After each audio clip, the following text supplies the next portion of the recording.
insan muda, sekarang ini saya berada di Desa Luilaja, Kecamatan Sindangwangi, Majalengka, Jawa Barat.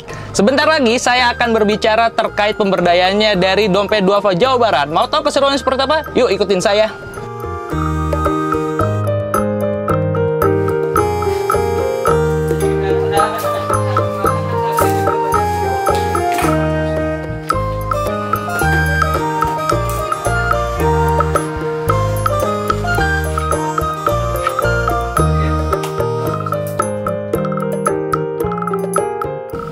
Assalamualaikum warahmatullahi wabarakatuh. Halo insan muda yang sedang menyaksikan Dede TV. Balik lagi bersama Fajri Boim di sini dalam program Bertamasya, bercerita kisah pemberdayaan masyarakat Dompet Duafa. Dan sekarang ini Fajri sedang berada di Majalengka, tepatnya di Desa Luilaja, Kecamatan Sindangwangi.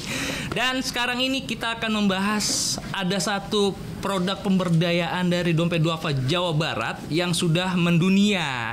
Dan sekarang ini Fajri tidak sendirian. Langsung saja kita memperkenalkan narasumber kita pada kali ini. Assalamualaikum. Waalaikumsalam warahmatullahi wabarakatuh. Boleh diperkenalkan diri dulu, Kang? Boleh. Namanya siapa? Biar insan muda nih tahu semua nih, Kang. Silakan, Kang. Perkenalkan, nama saya Yugi Hermawan. Bisa dipanggil Kang Onong mungkin ya. Oke, nah kalau saya lihat nih, ini banyak sekali rotan-rotan nih, Kang Onong nih. Sebenarnya ini apa sih, Kang Onong? Di sini bisa dibilang ini workshopnya kerajinan rotan ya. Kerajinan rotan. Kita di sini pemberdayaan. Di awal pemberdayaan kita mungkin bisa memperkenalkan lebih jauhnya next lagi. Jadi sekarang mungkin saya memperkenalkan diri untuk di awal pembukaan. Oke. Biar nanti bahasanya penasaran gitu mungkin bisa. Bener sekali. Kita bikin penasaran insan muda dulu ya. Oke, Kang Onong, sekarang ini kita sedang berada di Saung Rotan ya. Ya. Boleh ceritain sedikit nggak untuk insan muda nih, awal terbentuknya Saung Rotan ini seperti apa sih, Kang Onong? Awal terbentuknya itu tepatnya di tahun 2019. Oke. Di awal pembukaan. Terus seiring berjalannya waktu di tahun 2022 ya. 2022 terbentuklah satu workshop ini. Oke. Nah, di situ saya mungkin bisa dibilang bertemu lah sama Dede Jabar. Saya kolaborasi. Pas kebetulan, alhamdulillah sampai sekarang saya bisa bertahan dan bisa menunjukkan hasil karya kita di sini. Nah, untuk yang ngebantuin Saung Rotan ini dari daerah mana aja, Kang Onong? Apakah dari wilajahnya aja, masyarakat sekitar, ataupun ada yang dari luar desa ini, Kang Onong? Untuk SDM ataupun teman-teman rekan-rekan pengrajin di sini, saya nggak fokus untuk di masalah satu desa ataupun satu tempat ataupun satu titik. Oke. Karena di sini jelas misi saya pemberdayaan. Oke. Jadi siapapun itu dari manapun itu kita welcome di sini. Kalau lebih banyaknya anak muda yang daerah sini aja, Kang Onong? Betul sekali. Nah, kalau Saung Rotan sendiri ini produk-produk yang sudah dihasilkan apa aja nih, Kang Onong ya? Untuk masalah produk, mungkin kita relatif di masalah keranjang ataupun basket bisa bilang pot pas bunga seperti itu, seperti yang di belakang ini. Oh, ini hasil dari teman-teman sendiri. Betul, ya, Kang Onong ya? betul. Oke, kalau dilihat dari jumlah permintaan nih, apakah meningkat, Kang Onong, dengan hasil keranjang-keranjang yang sudah dibuat oleh teman-teman sendiri, Kang Onong? Alhamdulillah, kalau dibilang mungkin bisa dibilang meningkat seiringnya waktu, seiringnya juga banyak teman-teman rekan yang berminat untuk belajar. Iya. Gitu. Di awal mungkin bisa dibilang omset kita cuma sedikit, tapi seiringnya berjalannya waktu, teman-teman datang pada sini pengen belajar. Kita di sini satu wadah di mana teman-teman yang mau berkreasi, inilah tempatnya. Bisa dibilang kalau misalkan untuk masalah jumlah, ya lumayan ya permintaannya ya. Permintaan lumayan. Nah, sebelum berlanjut lagi nih, Kang Onong nih, saya menarik sekali tadi perbincangan Kang Onong terkait teman-teman yang baru bergabung. Ya. Dulunya Kang Onong mengajarkan teman-teman di sini sehingga bisa menjadi expert, bisa dikatakan seperti itu, Kang Onong? Betul. Berapa orang Kang Onong? Apakah Kang Onong sendiri gitu atau dibantu oleh teman Kang Onong juga yang bisa bikin rotan? Kebetulan saya mungkin bisa dibilang untuk daerah Sindangwangi, Luilaja itu 80% mayoritas di rotan. Di situ untuk masalah teman-teman yang datang ke sini ada berapa orang? Di awal kita ada 9 orang. 9 orang? 9 orang, tapi dalam artian 9 orang itu nggak semua langsung ke tempat. Oke. Kita perlu proses ataupun teman-teman yang mungkin di luaran yang masih aduh daripada bengong ya. Iya betul. Sini aja main yuk, main. Kita Mengisi waktu ngopi-ngopi, ya, mengisi waktu. Betul. Nah di situ ada satu kesempatan saya untuk merekrut ataupun mengajarkan ataupun berbagi ilmu saya ke teman-teman sendiri, seperti itu sih.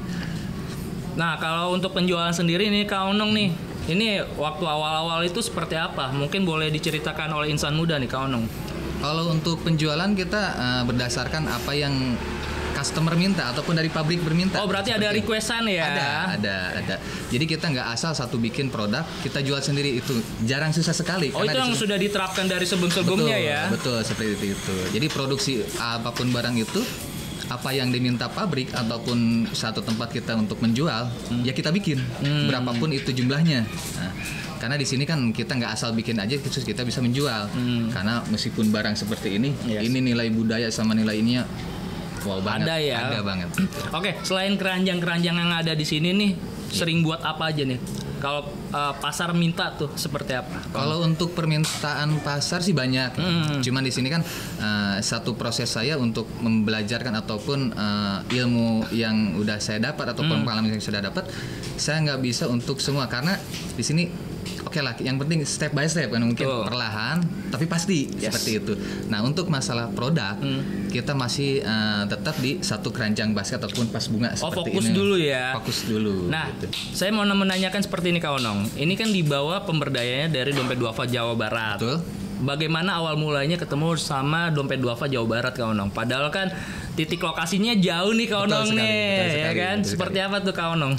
Awal mula itu mungkin bisa dibilang kalau ceritanya sih dari sekarang mungkin sampai pagi sampai sore lagi itu nggak pernah habis. Berepisode ya. Iya berepisode. Iya. Ketemu pas kebetulan ngobrol-ngobrol sama saya di satu pabrik juga. Pas kebetulan saya juga masih bekerja di pabrik rotan juga seperti itu. Beliau mengatakan gimana nih kalau misalkan kita kembangkan untuk pengembangan, maksudnya pengembangan dalam artian regenerasi ataupun penganyam itu kan sudah hampir apa ya? Hampir habis kali ya. Dikarenakan anak muda sekarang kan cenderung larinya itu mungkin bekerja sama orang gitu ataupun ya. ke pabrik seperti itu. Jadi di sini untuk intervensi alhamdulillah di awal 2019 saya bertemu terus pelaksanaan. Di situ ada satu fasilitas untuk masalah pembikinan satu produk barang ini, jelasnya itu kan satu alat. Alat itu ada mungkin beberapa macam lah. Bisa dibilang satu mungkin gunting, terus martil, bahan-bahan yang diperlukan ya. Betul, seperti itu.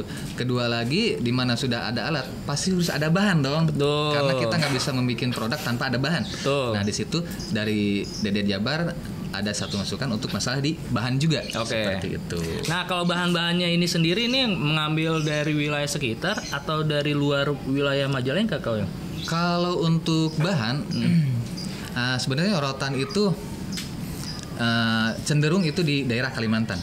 Kalimantan mungkin bisa dibilang di situ banyak lah habitat-habitat yang mungkin harus dilestarikan gitu. Seperti orang utan. Di mana orang utan itu kan pasti ada satu tempat di mana tempat itu lingkungan mereka itu banyak lah pohon-pohon yang besar atau mungkin zaman sekarang udah mulai habis ataupun mulai berkurang seperti itu. Jadi si rotan itu biasanya itu kan akarnya merambat ke atas. Jadi butuh penopang. Di mana penopangnya itu kalau misalkan dimusnahin otomatis habitat orang hutan pun semakin habis. Nah, otomatis satu keuntungan ataupun satu keistimewaan bukan menolong ataupun membantu kita saja, tapi membantu orang-orang ataupun teman-teman di sana, terus membantu lagi untuk masalah orang utan di sana. Jadi perkembangbiakannya itu lestari, nggak hampir punah. Jadi menjaga kepunahan lah seperti itu. Tapi nggak merusak hutan juga ya. Enggak, pastinya seperti itu. Kang Oyong, saya mau nanya nih, satu produk ini keranjang itu untuk jadi keranjang Kang Oyong itu butuh proses berapa lama ya? Untuk masalah proses mungkin berdasarkan ukuran ya, bentuk barang. Nah, kita contohlah model barang seperti ini, seperti atas atau seperti apa itu beda-beda ukuran. Jadi tergantung ukuran. Kalau ukurannya kecil itu cenderung lebih banyak lagi. Kalau cenderung dari ukuran besar itu pasti agak kurang karena proses juga seperti itu. Kang Oyong, saya mau nanya dong terkait dengar-dengar nih hasil dari Kang Onong dan teman-teman nih dijual ke pasar luar negeri ya. Nah itu mungkin bisa diceritakan tuh untuk insan muda. Betul. Mungkin kalau sepintas sih apa sih? Iya. Ya mungkin belum tahu. Saya mungkin bisa jelaskan sedikit untuk insan muda. Bahkan kerajinan rotan yang saya bikin ini udah wow lah, saya bilang fantastis. Meskipun produknya cuma seperti ini, tapi ini udah mancanegara sampai tertuju ke daerah Eropa khususnya gitu. Eropa mana aja Kak Onong? Eropa yang saya tahu itu ke daerah Nederland, Jerman, Norwegia, sampai ke Belanda juga masuk. Oh, masuk juga ya? Masuk juga. Oh, itu prosesnya seperti apa itu, Kak Onong? Apakah permintaan banyak dilayanin? Apakah cuma beberapa lusin aja dilayanin juga, Kak Onong? Kalau untuk permintaan pastinya rotan itu kan berdirinya ataupun berkembangnya produksi rotan itu bukan tahun-tahun sekarang aja ya. Betul. Pasti dari dulu lah. Betul. Bapak saya, kakek saya begini dulu juga sama. Udah turunan pengrajin. ya. Betul, seperti itu. Okay. Jadi di sini tujuannya kan melestarikan budaya. Tuh. Bisanya dibilang biar budaya. nggak punah. Betul sekali. Satu manfaat dibilang budaya itu kerajinan. Yang namanya kerajinan itu otomatis kan seni ya. Seni itu larinya pasti ke budaya juga dong. Nah, seperti itu. Nah, untuk pemasaran di masalah Eropa itu tergantung permintaan ataupun customer dari sana banyak enggaknya itu dari sana. Tapi alhamdulillah sih untuk masalah permintaan itu masih isi oke, banyak aja. Banyak ya. Banyak. Itu setahun sering ngirim. Untuk masa setahun kita fokus di satu titik ataupun satu pabrik yang kita kolaborasi ya, sama tim saya, sama Dede Jabar juga saya kolaborasi sama pabrik tertentu. Dalam satu minggu yang saya tahu omsetnya itu hampir mencapai 5.000 pieces ataupun bisa nyampe 10.000 pieces. Beneran gitu kan? Betul sekali. Baik sekali ya. Itu satu titik, satu pabrik. Satu pabrik ya. Sedangkan di daerah Majalengka itu kan banyak juga pabrik. Betul. Kalau misalkan kita logikanya ya, kita hitung-hitung. Iya. Nyampe sana itu buat apa di sana? Otomatis kan muntah ya. Gitu. Iya. Tapi alhamdulillah satu keuntungan juga. Bahkan dari sana itu masih permintaan itu masih banyak meluas. Jadi kitanya tuh untuk masalah berkreasi pasti lebih semangat lagi. Ditambah lagi saya juga ada satu misi untuk masalah pengembangan ke depannya seperti itu. Nah, Kak Onong, kemarin kan kita terlanda COVID nih. Betul. Bagaimana apakah berpengaruh COVID itu terhadap pengrajin-pengrajin rotan sendiri, Kak Onong? Sangat berpengaruh, mungkin bisa bilang kayak itu. Apakah berkurang permintaannya, apa malah meningkat nih? Untuk masalah angka di mana berkurang ataupun meningkat, tapi saya antisipasi di mana kalau misalnya udah berjalan tanpa adanya saya untuk masalah pengolahan di teman-teman, otomatis kan pada bengong, pada lari mana lagi. Betul. Saya pertahankan seperti itu meskipun jumlah nominal yang diminta itu nggak terlalu banyak. Tetap berkreasi ya. Tetap berkreasi, masih berkreasi. Nah, kalau menurut Kak Onong nih potensi-potensi anak-anak muda nih di wilayah Kak Onong berada nih itu seperti apa untuk mau mencoba pengrajin rotan ini sendiri, Kak Onong? Jelasnya di awal mungkin ada bahasa satu kesabaran. Kalau kata orang Sunda mah ulet. Oh iya, ulet. Tapi bukan ulet bambu, bukan ulet bukan. Ini asalnya kesabaran mungkin talentanya. Ketekunan ya, betul seperti itu. Di mana satu kesabaran itu saya harus nahan kesabaran saya untuk mendidik atau bukan mendidik ya. Artinya berbagi pengalaman saya gimana caranya sharing untuk teman-teman supaya teman-teman itu masih bisa berkembang ataupun masih mau bertahan untuk memproduksi ataupun berkreasi di masalah bidang rotan ini. Jadi banyak hal bisa dibilang rintangan ataupun cobaan ataupun apa, tapi alhamdulillah karena mungkin satu tekad saya sama teman-teman juga. Oke lah, bisa lanjut. Alhamdulillah sampai sekarang masih. Nah, yang masih kepikiran saya nih insan muda nih. Ini kan kalau anak muda itu kan pasti kan pengen banget nih mencari rezeki yang besar. Betul. Bagaimana Kang Onong ini mengajak nih caranya nih, ayo deh kita lestarikan lagi nih. Apakah seperti itu Kang Onong? Betul. Untuk masalah di praktek lapangan mungkin saya banyak strategi ataupun cara ya. Iya. Karena kita kan harus melihat apa yang teman-teman minta ataupun apa yang teman-teman mau itu apa sih. Saya berpikir lagi, nah daripada yang gede nggak dapat, kecil nggak diambil, kenapa enggak kita ambil yang sekalian kecil aja. Tapi kita bisa lebih berkembang lagi karena apa? Satu tekad di mana kalau misalkan teman-teman lebih giat lagi, lebih banyak lagi, satu pendapat lagi, lebih gede lagi pendapatannya. Seperti itu. Mungkin Kak Onong ada saran-saran nih untuk insan muda nih Kak Onong, kalau misalkan dia punya bakat di kerajinan gitu, tapi dia nggak pede nih Kak Onong nih. Gimana sih nih, sama juga kayak Kak Onong tuh mengajak anak-anak muda wilayah sini ya. Betul. Mungkin bisa diceritakan untuk insan muda Kak Onong.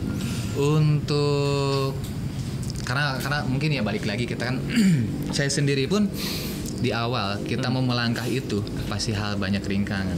Sebelum kita melangkah kita udah berpikiran aduh, nah bahasa aduhnya itu yang jadi kendala buat kita ya. Benar. Tapi kan jadi mager untuk gerak ya. Itu. Jadi kan kalau zaman sekarang sih ada apa ya? Bisa dibilang komunitas berbaring. Jadi komunitas berbaring itu bisa dibilang ya udah boboan aja. Nah daripada boboan nggak menghasilkan sesuatu, kita rekrut kita aja. Nah di situ kita harus punya tekad, misi. Kita punya talenta, kita punya seni ataupun punya apa, ya tunjukkan. Karena di sini pun satu wadah kita bisa berkreasi lebih seperti itu. Nah, Kak Onong, karena keterbatasan waktu juga nih, mungkin bisa kasih closing statement-nya nih untuk insan muda yang sedang menyaksikan kita nih Kak Onong. Silakan Kak Onong. Untuk insan muda dimanapun berada, terima kasih. Mungkin bisa dibilang satu pengalaman saya di sini bisa bertemu Kang siapa tadi? Kang Bois, betul sekali. Dari pertemuan Kang Bois banyak sekali hal yang mungkin bisa dibilang satu pengalaman saya bisa berbincang-bincang, berbagi pengalaman juga. Jadi satu motivasi saya untuk insan muda semuanya teruslah berkreasi, karena kreasi itu satu titik di mana kita akan berhasil. Tanpa adanya satu kreasi nggak bakalan berhasil. Itu seni saya sama tekad saya untuk di masalah saung rotan khususnya. Seperti itu sih. Masya Allah, terima kasih banyak Kang Onong atas waktu-waktunya. Semoga insan muda yang sedang menyaksikan kita jangan ada kata aduh. Itu yang menghambat kita untuk berkreativitas ya. Langkah dulu aja, baru curhat belakangan. Terima kasih Kang Onong. Salam buat teman-teman pengrajin sini. Semoga makin bertambah. Amin. Dan semakin meningkat lagi dan bisa meluaskan pangsa pasar Eropa. Amin. Oke, insan muda, itu aja perbincangan kita sama Kang Onong selaku ketua kelompok Saung Rotan. Semoga bermanfaat dan bisa menambah semangat lagi insan muda yang ingin melangkah ke depan untuk sukses. Jangan lupa like, comment, and share obrolan kita pada hari ini. Wassalamualaikum warahmatullahi wabarakatuh.